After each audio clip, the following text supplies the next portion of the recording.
Now I will meet an international coach for leadership. He's been active for more than 35 years and he gave more than 700 workshops.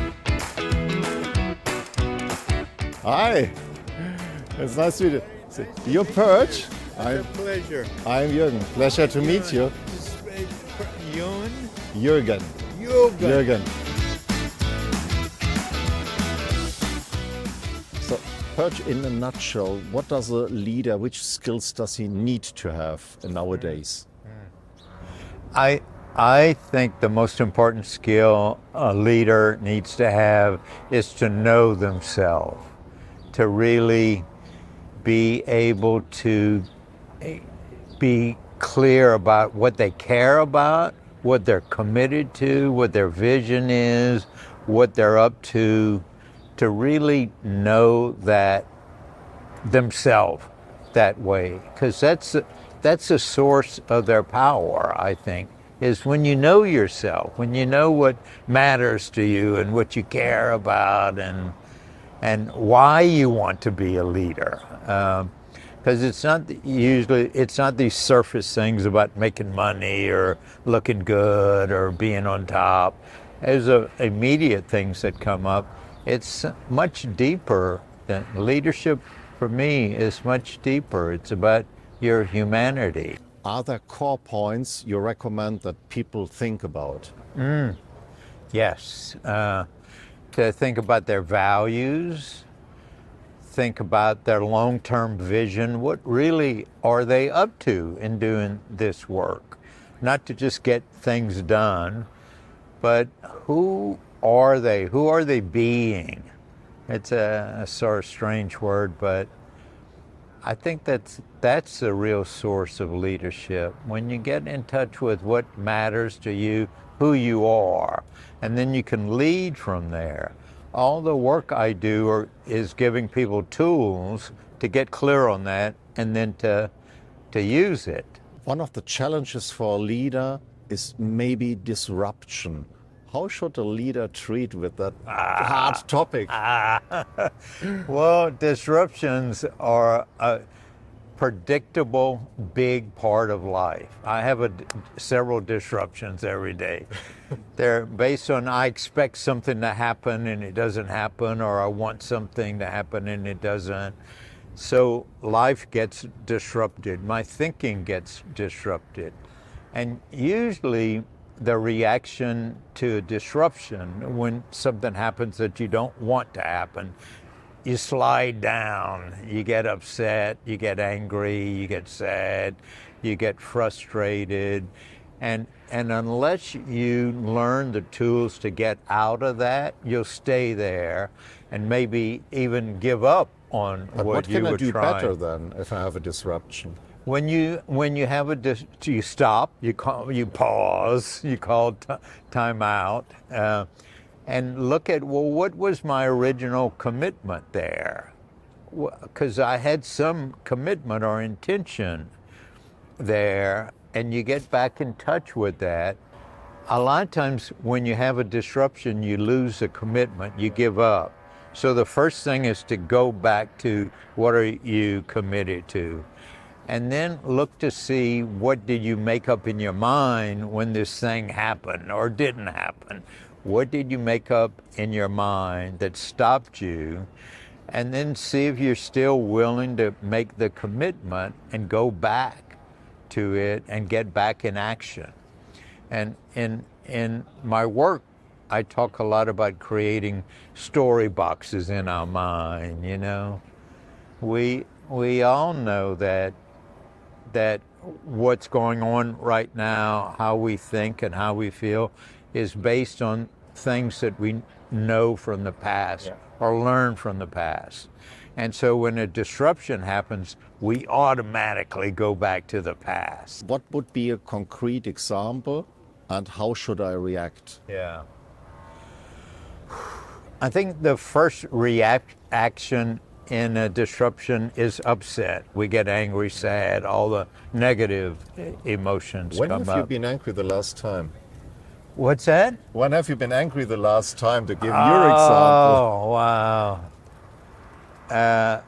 I was upset yesterday about a conversation somebody was having with me. Somebody was asking me for something that didn't seem responsible, and it upset me. And so I noticed, that I'm getting upset about it. How did you solve it? I stopped and got back to, well, what's my commitment with this friend and in this situation? And if that's my commitment and that's how I want to be with it, what other way could I see this situation? I could see it as an opportunity to be straight with this person, or I could see it as an opportunity for me to grow, or we can create perceptions that empower us. That's one of the new possibilities for being human, is that we don't have to stay stuck in the beliefs that we have and the reactions that we have. We can catch ourselves, be more aware, and then look again and create a better way, a more effective way of looking at it. It's a great thing. It's a great tool that we now have. If leaders now live the change and they want to change something, so are there also difficulties that people might not accept it? Absolutely. Anything you do, some people won't accept it. And I think when I was younger, a leader was somebody that took charge, that knew the answers, that just told people what to do, and they were certain all the time, and so on. How do you see it today? Oh, no, a leader is human now. This book, Emotional Intelligence, came out a while back, and it really got people to see that it's fine to feel sad or hurt or angry or frustrated, to be aware of your emotions and to be human with each other. Most people don't want some dominating leader that knows everything and is just telling them what to do. Most people want a human being, like a partner they can talk to and connect with. So if I ask what's the most important skill for a leader, what would be your reply? The thing about knowing themselves. Knowing, and I don't just mean being aware of their characteristics and qualities and background and education. I mean knowing, spending time looking at what matters to them. Who are they? What is their leadership about? What are their values? What are their commitments? Because that's power when you know that. And also, all of the work that I do is around the possibility of having the experience of accomplishment in life. And we think of accomplishment as I did something, I accomplished that. When we talk about accomplishment, we mean doing things, getting things done, but also feeling good about it, feeling fulfilled, feeling like you did your best, or your values were in it. The work I do is about people being fulfilled, because I think that's what people are hungry for now in the workplace. So what do you recommend for a change of our thinking? Picking transformation on a different path. Transformation happens, one way of looking at it is when you can change the way you see what happened. Change happens when you alter the facts. You get a new job, a new maid, a new car, a new whatever, and sometimes change works. But transformation is when you are able to alter the way you see the facts. And so one of the first things in a disruption or an upset is you separate the facts, what happened, from what did you make up about it, what did your mind make up about it. You separate those, and then you look to see, well, what other way could I hold this? But isn't it complicated to find the door? Yes and no. Sometimes it is, sometimes it's not. Usually, if you really go back and see what the commitment was, and then you see what happened, and you see how it had you feel like you were losing your commitment, then it becomes pretty obvious what the perception was that you created, and what the story, like you made up something, it's not going to happen, it's impossible, I don't know what I'm doing. So we have to give it a try to make thinking different. And my question would be, the leaders of today, will they be able to change their behavior? Some will, some won't. That's human nature, you know. Some people are open to change, and some people are open to looking inside at what's going on with me. Some people just want to focus on out there, changing the situation or the people or the job or whatever. All this work that I do is more, I would call, interior work, where you really stop and look at, how am I being with this? How did I create this? What's my responsibility in it?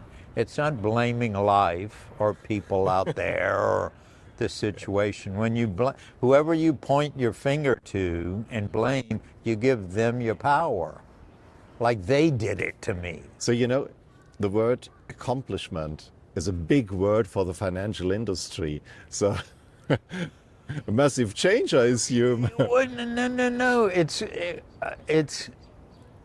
It's an alteration of how we see accomplishment, that it's not just about producing results.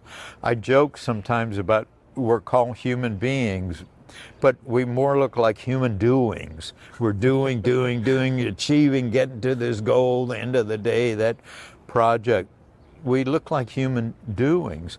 And most people I know aren't interested in that anymore. They don't want a life where they're just doing and being productive and making things happen and so on. They want some of that. They also, though, more want to be satisfied with what they're doing and feel like they're making a difference or they're being a contribution to life, like who they are matters in the world. That's a new kind of leadership that's beginning to happen. So I see two people sitting here, two human beings, not two human doings. Yeah, you're right. But people, you know, we've evolved our consciousness, our awareness about life. And the life my parents and grandparents had was more about getting food on the table and striving and, you know, handling the basics. These new generations have a lot of that handled, you know, and they don't want to just have a life of the basics, food on the table. They want to have a life that matters, that is fun, that's adventurous, where they feel like they're contributing and making a difference.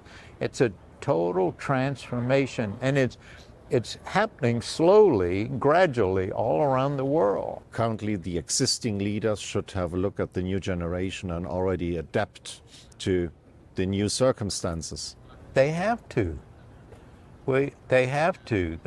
The people that have led for, you know, in the past, and a lot of them have been great, incredible leaders, but what it is to be human is changing. My generation is different than my parents' generation, and their generation is different than their parents, and so on.